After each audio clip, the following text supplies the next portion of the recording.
I want to just say a big thank you. They all know who they are. To my many personal friends, many people, everyone in Islington North Labour Party for electing me to Parliament 8 times up until May of this year. Their fantastic comradeship, friendship and support. It's been quite amazing and I absolutely value their advice. Sometimes it's advice you don't always want to receive, but that's the best advice you get. And I say thank you to all of them in Islington North. I also say a huge thank you to all of my widest family, all of them, because they've been through the most appalling levels of abuse from some of our media over the past 3 months. It's been intrusive, it's been abusive, it's been simply wrong. And I say to journalists, attack public political figures, make criticism of them, that's okay, that is what politics is about. But please, don't attack people who didn't ask to be put in the limelight, merely want to get on with their lives. Leave them alone in all circumstances.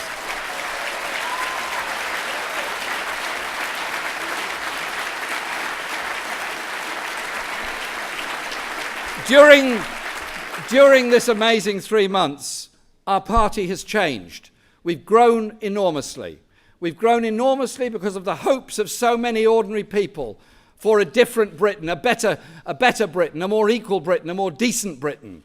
They're fed up with the inequality, the injustice, the unnecessary poverty. All those issues have brought people in a spirit of hope and optimism. So I say to the new members of the party, or those that have joined in as registered supporters or affiliated supporters, welcome. Welcome to our party. Welcome to our movement. And I say to those returning to the party who were in it before and felt disillusioned and went away, welcome back. Welcome back to your party. Welcome home. And there's the media, and maybe many of us simply didn't understand the views of many young people within our society. They had been written off as a non-political generation who were simply not interested, hence the relatively low turnout and low level of registration of young people in the last general election. They weren't. They're a very political generation that were turned off by the way in which politics was being conducted and not attracted or not interested in it. We have to and must change that. So the fight back now of our party gathers speed and gathers pace. I'm delighted that Kezia Dugdale is here today, our leader in Scotland. We're all going to be campaigning in Scotland for Labour in Scotland with those great traditions, those great Labour traditions in Scotland. I thank Corbyn Jones for his leadership and the way in which we're going to fight in Wales, and I congratulate them on ending the internal market in the health service in Wales, something we want to do in the rest of Britain. And I say congratulations to Marvin Rees, selected yesterday as our mayoral candidate for Bristol. We're all going to be down there, Marvin, helping you and supporting you to win Bristol. And to my friend Sadiq Khan, who's been elected as our mayoral candidate for London. Sadiq, we're going to be campaigning together. And we're going to be campaigning together, particularly on the crucial issue of housing in London. I am fed up with the social cleansing of London by this Tory government and its policies.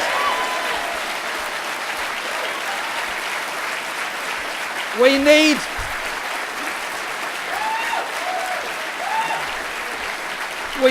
a Labour mayor.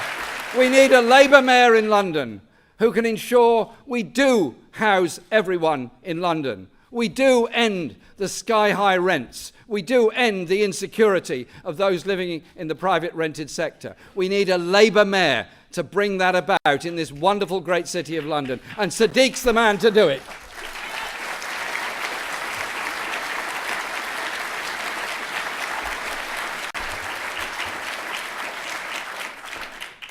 This week, the Tories will show what they're really made of.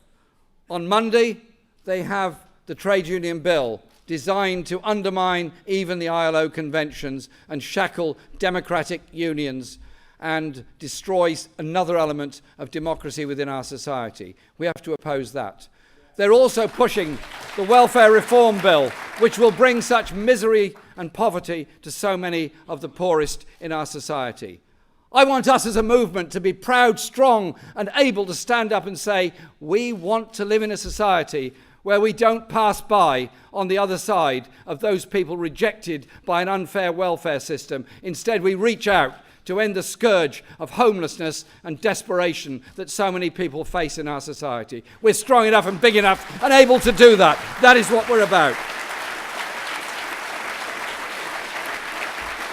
There are many, many issues we face, and many people face desperation in other parts of the world. And I think it's quite incredible the way the mood in Europe has changed over the past few weeks, of understanding that people fleeing from wars, they are the victims of wars, they are the generational victims of war, they're the intergenerational victims of war, end up in desperation, end up in terrible places, end up trying to gain a place of safety, end up trying to exercise their refugee rights. They're human beings just like you, just like me.